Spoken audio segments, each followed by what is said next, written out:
अगला आता है जी हमारा ये कांस्टेंट फंक्शन। कांस्टेंट फंक्शंस क्या होते हैं हमारे पास, इसको हम कैसे डिफाइन करेंगे, लेट फंक्शन हमारा है real to real, let function is defined as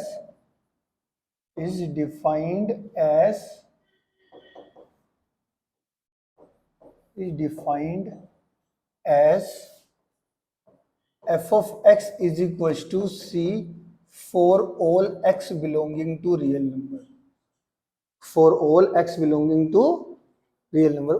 उसमें भी लिख लेना, अगर आइडेंटिटी फंक्शन में f of x is equals to x लिखवाया था ना, यहाँ पर x belonging to real number लिख लेना आइडेंटिटी में, ये जरूर लिखना, ठीक है।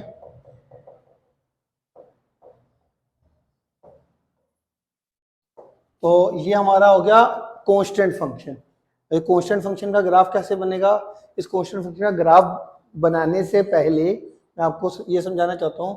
कांस्टेंट फंक्शन का मतलब एग्जांपल लेके समझाऊं तो f of x is equal to मान लो 7 आ गया, f ऑफ x किसके बराबर होता है, y के बराबर होता है। तो अगर मैं यहाँ पर x की वैल्यू 1 पुट करूँ तो y की वैल्यू कितनी आएगी, x की वैल्यू 1 पुट करने में y की वैल्यू तो 7 ही आएगी, x की वैल्यू 2 पुट करूंगा तो भी y की वैल्यू 7 आएगी, 3 पुट करने की भी 7। मतलब अगर मैं यहाँ पर कुछ भी पुट करता हूँ, x की वैल्यू 1, y की वैल्यू 7, 2 7 3 7 0 7 4 7 है ना, x की वैल्यू आप कुछ भी पुट करते रहो 0 1 2 3 4। अब राइट साइड x का वेरिएबल है नहीं ना, तो y की वैल्यू तो सेम ही रहने वाली है ना। तो अगर मैं इसका ग्राफ वैसे बना के दिखाऊं आपको तो क्या बनने वाला है, जैसे x की वैल्यू 0 पे मान लो ये ले लिया 1 2 3 4, यहाँ पे ले लिया 1 2 3 4 5 6 7 ले लिया।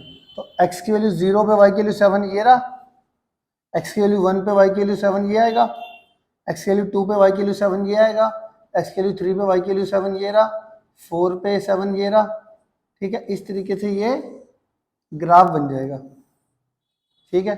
ये ग्राफ बन गया तो f of x is equal to कितना आ गया, 7, ये ग्राफ बन गया। तो y इज इक्वल टू 7 का ग्राफ एक तरीके से क्या बन रहा है, +7 को एक लाइन कट करते जा रही है पैरेलल टू x एक्सिस, +7 है ना यहाँ, ठीक है। अब मैंने क्या लिखा था, f of x is equal to c, f of x अगर c है तो अगर मैं इसका ग्राफ बनाना चाहूँ तो एक हमेशा अगर कोई कांस्टेंट फंक्शन है और उसका ग्राफ हमेशा पैरेलल टू x एक्सिस ही बनेगा, इसका भी पैरेलल टू देखो x एक्सिस ही बना ना, ये हमारी x एक्सिस थी, ये जो स्ट्रेट लाइन है ये पैरेलल टू x एक्सिस है।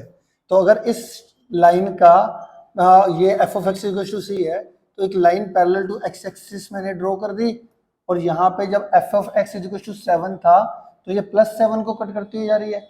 अब अगर ये f of x equal to c है तो ये पॉइंट c होगा और ये f of x equal to c आपका बन जाएगा, है ना।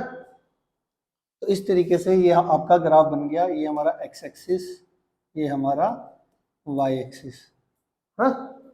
अब इसमें डोमेन और रेंज की बात करूं, अगर मैं डोमेन और रेंज की बात करूं तो डोमेन और रेंज की बात करें अगर हम, डोमेन मैंने क्या बताया था, set of values of x for which y is defined. तो यहाँ पर अगर मैं देखो x की वैल्यू आप कुछ भी पुट करते रहो, y तो आपको जो फंक्शन की वैल्यू मिल रही है वो तो c मिलेगी, है ना। तो हर एक x की वैल्यूज के लिए आपको c मिल रहा है, मतलब सारी x की वैल्यूज के लिए कुछ ना कुछ आपको y की वैल्यू मिल रही है। कोई ऐसी x की वैल्यू तो नहीं है जिसके लिए y ना मिल रहा हो कुछ, या नॉट डिफाइंड रहा हो y, नहीं है।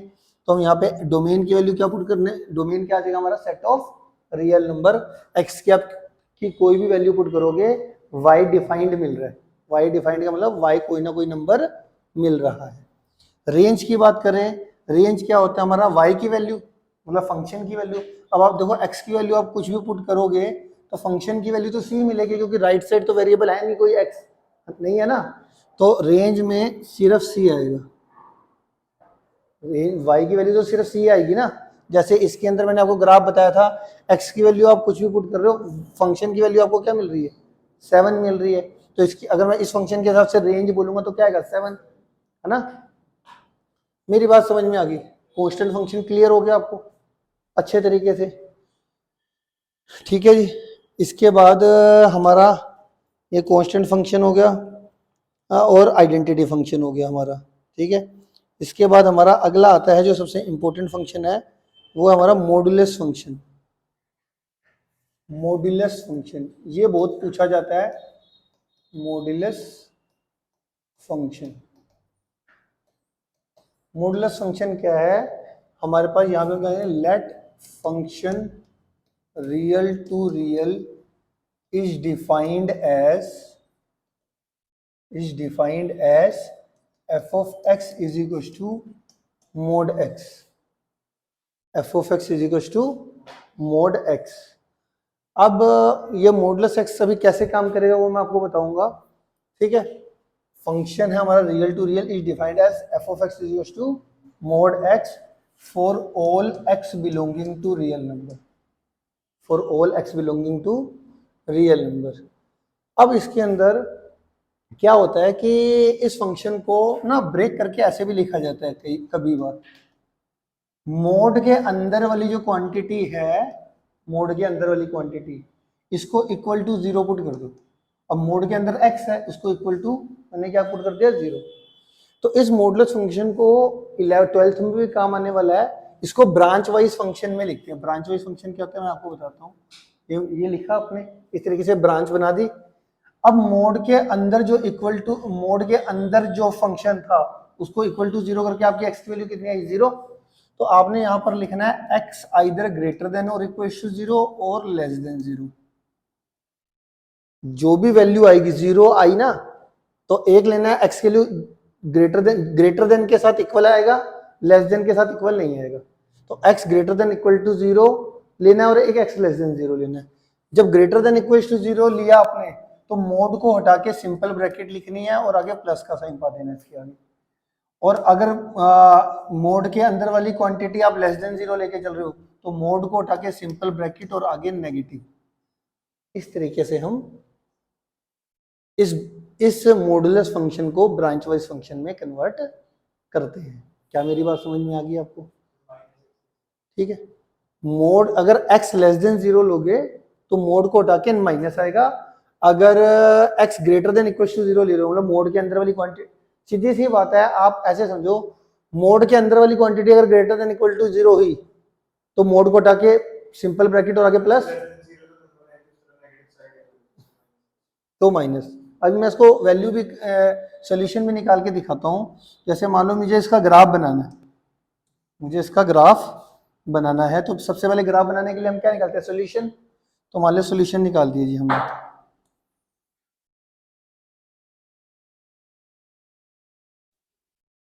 ये हो गया x, ये हो गया y, ठीक है।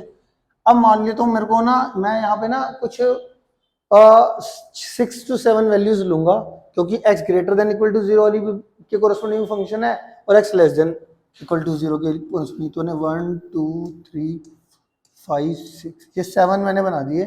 अब मैंने यहाँ पे लिया x की वैल्यू 0। अगर मैं यहाँ पे x की वैल्यू 0 लूँ तो 0 इसके अंदर इंक्लूड है, इस ब्रांच में। तो x के लिए 0 लूंगा तो फंक्शन की वैल्यू क्या आएगी यहाँ पे, 0। अगर यहाँ पे मैं x की वैल्यू 1 लूंगा तो y की वैल्यू 1, 2 पे 2, 3 पे 3, है ना। अब अगर मैं यहाँ पर लेता हूँ -1, अब यहाँ पे अगर x लेस देन 0 लोगे तो आपको यहाँ पे वैल्यू पुट करनी है। तो x की वैल्यू अगर मैं लेता हूँ -1, तो यहाँ पे लिया माइनस माइनस क्या हो जाएगा, प्लस। तो x की वैल्यू -1 पे y की वैल्यू +1 आ गई। x की वैल्यू -2 पर y की वैल्यू +2 आ गई। अगर x की वैल्यू -3 लोगे, -3 पे +3 आ गई। मेरी बात समझ में आ गई? एक तो सोल्यूशन ये है। कई बच्चे तो ये वाली चीज जो है ना, काफी 12th में काम आने वाली चीज है, इसलिए सिखा दी। अच्छा, आप डायरेक्ट भी कर सकते हो। देखो, अगर मान लो मैं आपको ये चीज ना सिखाऊं तो आपको सिर्फ इतनी बात पता होनी चाहिए, अगर मैं इस x के अंदर 0 पुट करूंगा तो आंसर 0, 0 का मॉडुलस 0 आता है। अगर आप कोई भी नंबर लोगे पॉजिटिव, जैसे 1 मैंने पुट करा तो 1 का मॉडुलस 1 होता है, 2 का मॉडुलस 2 होता है, 3 का मॉडुलस 3 होता है। अगर मैं यहाँ पे कोई नेगेटिव नंबर पुट करता हूँ, जैसे -3 का मॉडुलस +3 होता है, तो नेगेटिव नंबर का पॉजिटिव कर देता है, 0 का 0 और पॉजिटिव का सेम, पॉजिटिव नंबर का भी सेम, 0 का भी सेम। एक्स के लिए 0 पुट करने पे फंक्शन के लिए 0, एक्स के लिए 1 पे 1। आप देख भी सकते हो, एक्स के लिए 0 पुट करके फंक्शन के लिए कितनी आई, 0। 1 पुट करके आपकी 1 आई, 2 पुट करके आपकी 2 आई, 3 पुट करके आपकी 3 आई। बट अगर आपने -1 पुट करना है, -1 का मॉडुलस कितना हुआ, +1, -2 का मॉडुलस +2, -3 का मॉडुलस +3। तो नेगेटिव नंबर अगर मैं पुट करता हूं तो उसकी वैल्यू क्या हो जाती है, पॉजिटिव हो जाती है। ये बात समझ में आ गई। अब इसी हिसाब से हम ग्राफ बना देते हैं इसका। देखो ये मेरी x एक्सिस, ये मेरी y एक्सिस, ये मेरा आ गया 0 1 2 3 4, -1 -2 -3 -4, 1 2 3 4।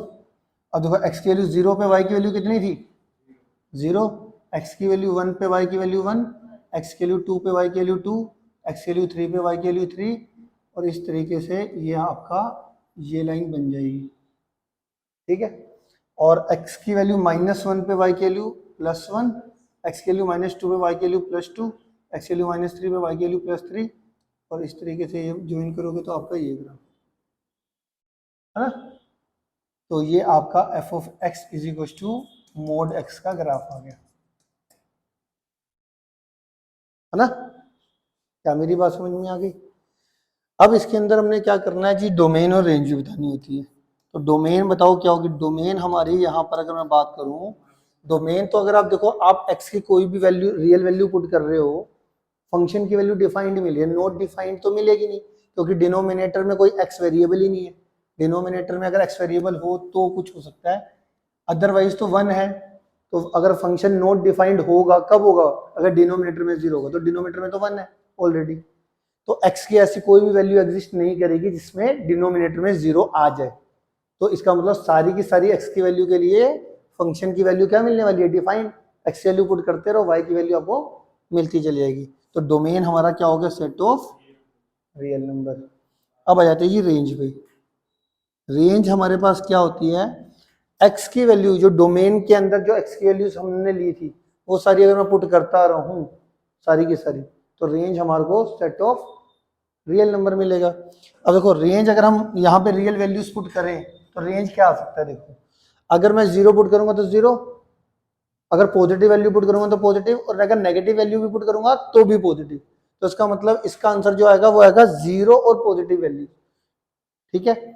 इसका आंसर क्या आएगा, 0 और पॉजिटिव वैल्यू। इसका आंसर आप कैसे दे सकते हो, एक तो set of non negative real number, non negative real number, कि भैया रियल नंबर नहीं होगा, set of non negative real number. आगे बात समझ में क्लियर है। 0 से प्लस इंफिनिटी एक्चुअल में हम रेंज एक सेट है ना, तो सेट आपको लिखना पड़ेगा, वो ब्रैकेट होगी समझ, ठीक है। आ गया समझ में। तो ये था हमारा मॉडुलस फंक्शन। इसके आगे पढ़ते हैं जी, इसके आगे हमारा एक सिग्नम फंक्शन।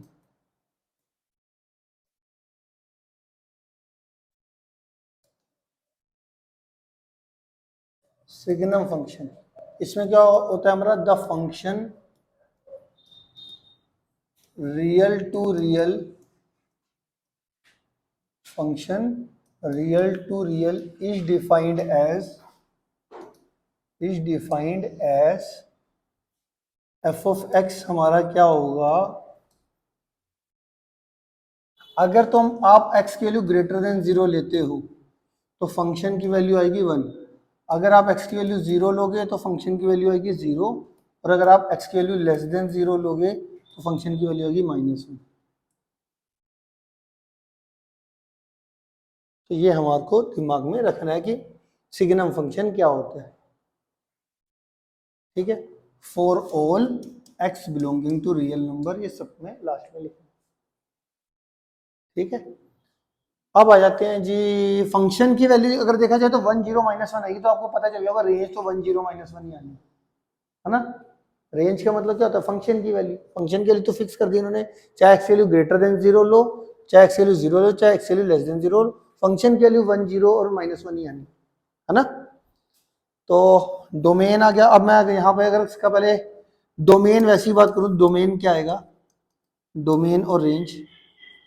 तो डोमेन आपका आने वाला है सेट ऑफ रियल नंबर, और रेंज आपका आने वाला है सेट के अंदर 1 0 और -1। अगर आपकी सारी x की वैल्यूज के लिए ये x के लिए greater than 0, x equal to 0 और x लेस देन 0, इन तीनों को मिला दूं अगर मैं, तो सारे रियल नंबर कवर हो रहे हैं ना इसके अंदर, सारे रियल नंबर कवर हो रहे हैं, सारे रियल नंबर पर वैल्यू 1 0 -1 मिल रही है। तो हमारा डोमेन हो गया रियल नंबर और रेंज हो गया 1 0 और -1। ओके हो गया जी। अब आ जाते हैं जी ग्राफ पे। अब आ जाते हैं ग्राफ पे। ये हमारा x एक्सिस है, ये हमारा y एक्सिस है, ठीक है। x एक्सिस में अगर मैं यहाँ पे अगर अब इसके सॉल्यूशन लिखना शुरू करूँ वैसे आपको, आपके लिए ग्राफ में, तो ये मेरी x एक्सिस, ये मेरी y एक्सिस। अगर मैं देखो x की वैल्यू यहाँ पे 0 ले लूँ, 0, तो x की वैल्यू 0 के कोरस्पोंडिंग y की वैल्यू कितनी आएगी, 0। अगर मैं x की वैल्यू -1 ले लूँ तो लेस देन 0 के लिए फंक्शन की वैल्यू कितनी है, -1, -2 के लिए भी -1, ऐसे जितनी नेगेटिव लेते रहोगे सबके लिए 1। ऐसी 1 के लिए x वैल्यू ग्रेटर देन 0 लोगे तो फंक्शन की वैल्यू क्या आएगी, 1, 2 के लिए भी 1, 3 के लिए भी 1, है ना। तो यहाँ पे अगर मैं बात करूँ, ये लिया मैंने 1 2 3 4 -1 -2 -3 -4 -5, ये ले लिया, ठीक है। अब x की वैल्यू 0 के लिए फंक्शन ने वैल्यू दी 0, ठीक है। ये मैंने ले लिया 1, ये ले लिया मैंने -1, ठीक है। x की वैल्यू 0 के लिए ये डार्क पॉइंट दिखाना जरूरी है, अगर आप नहीं दिखाओगे तो रिप्रेजेंट नहीं होगा। कई बच्चे ना जितने भी फंक्शन है, ज़्यादातर फंक्शंस के जो भी थोड़े अच्छे फंक्शन होते हैं उनका रट्टा मारने की कोशिश करते हैं ग्राफ कि याद हो जाएगा हमें। सॉल्यूशन निकाल के करोगे तो ज़्यादा दिक्कत नहीं आएगी, कहीं गलती भी करोगे तो पता चल जाएगी। अब x की वैल्यू ग्रेटर 0 पे तो फंक्शन की वैल्यू 0 थी। अब x की वैल्यू ग्रेटर देन 0 कुछ भी लेते हो नंबर, तो आपको फंक्शन की वैल्यू कितनी मिलेगी, 1। इसका मतलब है इस 0 के आगे जितने भी नंबर है सबके लिए फंक्शन की वैल्यू क्या मिलने वाली है, क्या मिलने वाली, 1। तो मैंने क्या करा कि ये यहां पे मैं बनाऊंगा एक ओपन सर्कल, ओपन सर्कल, ठीक है। ओपन सर्कल बनाकर इधर बनाऊंगा एक डार्क लाइन, ये इस तरीके से, और यहाँ पे ले दूंगा f of x is equal to 1, मतलब y इज इक्वल टू 1 लिखेंगे कि यहाँ पे आप जितने भी नंबर सारी रियल वैल्यूज के लिए y की वैल्यू क्या मिल रही है, 1, तो उनको मैंने ज्वाइन कर दूंगा तो ये डार्क लाइन बन जाएगी, है ना। ऐसी x की वैल्यू जितनी भी नेगेटिव वैल्यूज हैं 0 से इधर लेफ्ट में जितनी भी लाइन है सबके लिए फंक्शन की वैल्यू कितनी मिल रही है, -1। ये मुझे ग्राफ मिटाना पड़ेगा फिलहाल के लिए, तो मैं ये इसको मिटा देता हूँ।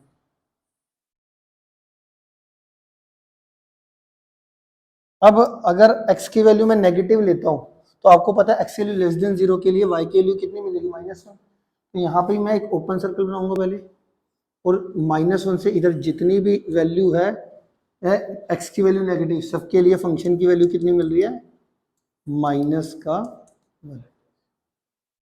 तो ये था हमारा ऑल अबाउट सिग्नम फंक्शन।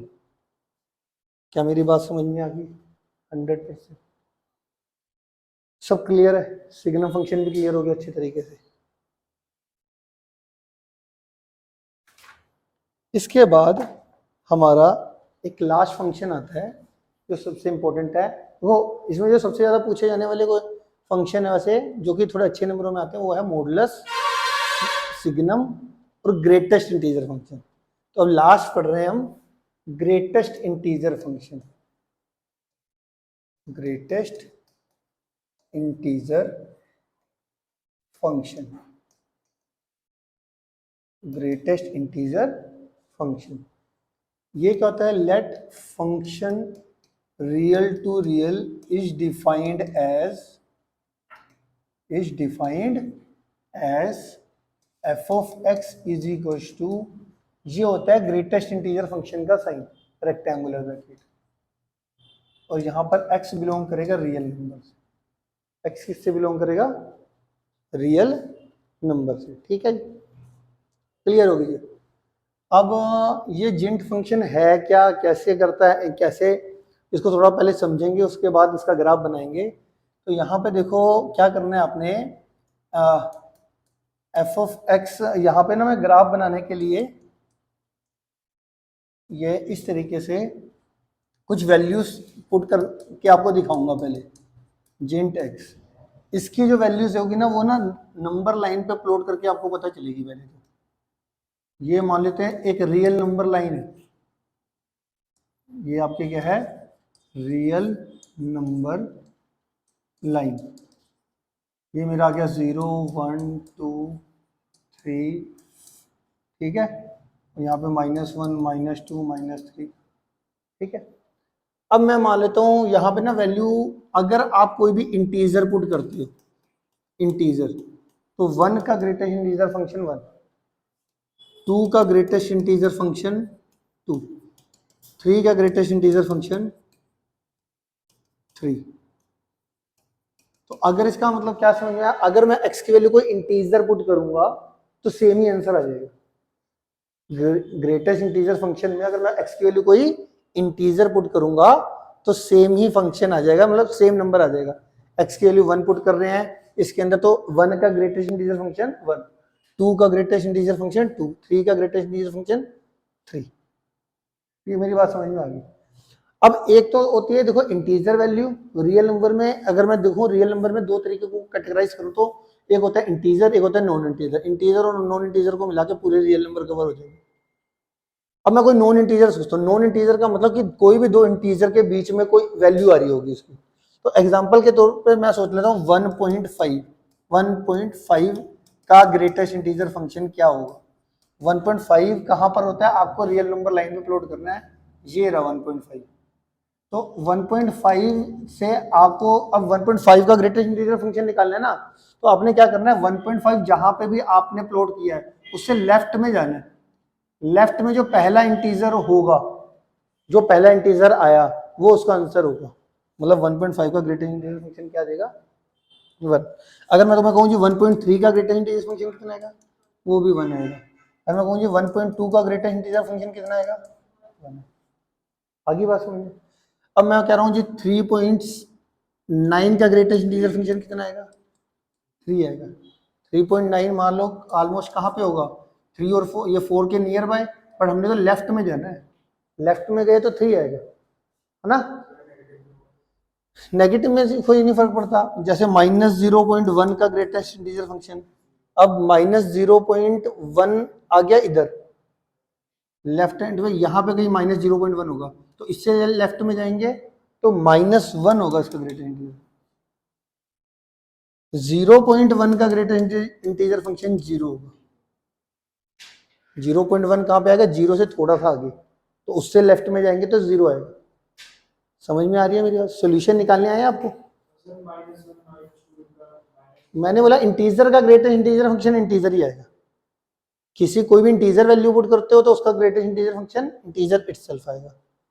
ये समझ में आ गया आपको, सोल्यूशन निकालने आगे कि अब मैं तुम्हें समझा पाऊंगा एटलीस्ट। तो ये देखो, ये मैं फिलहाल के लिए रब कर रहा हूं।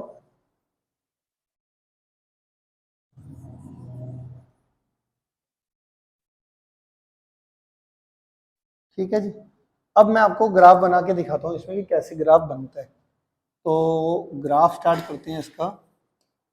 ग्राफ में, ग्राफ इसका ना, इस ग्राफ का रट्टा मारने वाले बच्चे बहुत ज्यादा हैं, रट्टा मारने की कोशिश करेंगे। 1 2 3 4, 1 2 3 up to so on, -1 -2 -3 -4 up to so on, -1 -2 -3 -4। अब इसमें ज्यादातर क्या है, मन में वैल्यू जरूर पुट करना है एक बार। जैसे मैं कहता हूँ जी x की वैल्यू 0 पुट करूंगा तो y की वैल्यू कितनी आएगी, 0। तो 0 पे 0 ये रही। अच्छा 0.1 पुट करूंगा तो 0, 0.1 पे 0 यहाँ पे कहीं आ जाएगा, 0.2 पे भी 0, 0.3 पे, ये सारी 0 आ जाएगी। 1 का ग्रेटेस्ट इंटीजर फंक्शन, अब ये मैंने लिख लिया ऐसे डार्क हो गई, ठीक आ गया समझ में। ये पहली चीज समझ में आ गई। यहाँ पे आपने डार्क करना है और ये पूरी की पूरी 1 तक, 1 से पहले तक डार्क करके 1 पे ओपन सर्कल पा देना। ओपन सर्कल पाने का मतलब है कि इस पूरी लाइन के अंदर 1 इंक्लूड नहीं है। अब 1 का ग्रेटेस्ट इंटीजर फंक्शन कितना होता है? अगर मैं x की वैल्यू 1 पुट करूंगा तो y की वैल्यू 1 आएगी, क्योंकि इंटीजर का ग्रेटेस्ट इंटीजर फंक्शन वही होता है। तो 1 का ग्रेटेस्ट इंटीजर फंक्शन ये आ गया 1। अब इससे आगे 1 से 2 के बीच में जितने भी हैं नंबर आएंगे उन सबका ग्रेटेस्ट इंटीजर फंक्शन 1 ही आएगा।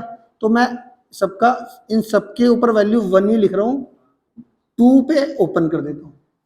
अब 2 का ग्रेटेस्ट इंटीजर फंक्शन कितना होता है? 2। ये मेरा 2 आ गया, मेरा कितना आ गया? 2 आ गया, ठीक है। 2 का ग्रेटेस्ट इंटीजर फंक्शन 2, और ये चलता जा रहा है चलता जा रहा है, ये 3 पे आके ओपन हो जाएगा। फिर 3 का ग्रेटेस्ट इंटीजर फंक्शन 3, ये 4 पे जाके ओपन हो जाएगा। समझ में आ रहा है? ऐसे आ जाते हैं जी इधर। -1 का ग्रेटेस्ट इंटीजर फंक्शन कितना होता है? -1 ही। और इन सारे नंबरों का ग्रेटेस्ट इंटीजर फंक्शन 0 और -1 के बीच में जितने भी नंबर होंगे उनका ग्रेटेस्ट इंटीजर फंक्शन -1 ही आएगा। तो y की वैल्यू, ये y की वैल्यू -1 है ना, ये पूरी हो जाएगी, यहाँ पे आ जाएगा ओपन। फिर -2 का ग्रेटेस्ट इंटीजर फंक्शन -2, और -2 और -1 के बीच में जितने भी नंबर होंगे उन सबका ग्रेटेस्ट इंटीजर फंक्शन -2 ही आने वाला है। इन -1 और -2 के बीच में जितने भी नंबर है, -1 से आगे जितने भी नंबर होंगे और -2 और उससे पहले, -1 से आगे और मतलब इस तरफ और -2 तक जितने भी ग्रेटेस्ट, इस पूरी सेगमेंट के अंदर ग्रेटेस्ट इंटीजर फंक्शन कितना आने वाला? -2। ऐसी -3। समझ में आ गया मेरी बात? तो ये हमारा आ गया ग्रेटेस्ट इंटीजर फंक्शन का ग्राफ, ध्यान से समझ लिया आपने। अब आ जाते हैं जी इसकी डोमेन और रेंज में। डोमेन तो आपको पता ही है, सेट ऑफ रियल नंबर आएगी कि अगर मैं x की वैल्यू कुछ भी पुट करूं, फंक्शन की वैल्यू आपको कुछ ना कुछ मिलनी है। तो डोमेन क्या था? Set of value of x for which y is defined. x की वैल्यू आप कुछ भी पुट कर रहे हो, आपको फंक्शन की वैल्यू मिल रही है। रेंज जो आएगी, रेंज क्या होता है? फंक्शन की वैल्यू। अगर आप x की वैल्यू चाहे इंटीजर पुट करो चाहे नॉन इंटीजर पुट करो, आंसर इंटीजर आ रहा है। आपको मैंने भी इतने सोल्यूशन निकाल के दिखाए, x की वैल्यू आप कुछ भी पुट कर रहे हो, आ तो इंटीजर ही रहना, चाहे इंटीजर पुट करो x की वैल्यू चाहे नॉन इंटीजर। तो यहाँ पे रेंज तुम्हारा क्या आएगा? इंटीजर आएगा, सेट ऑफ इंटीजर, मतलब ये। तो ये था हमारा all about greatest integer function.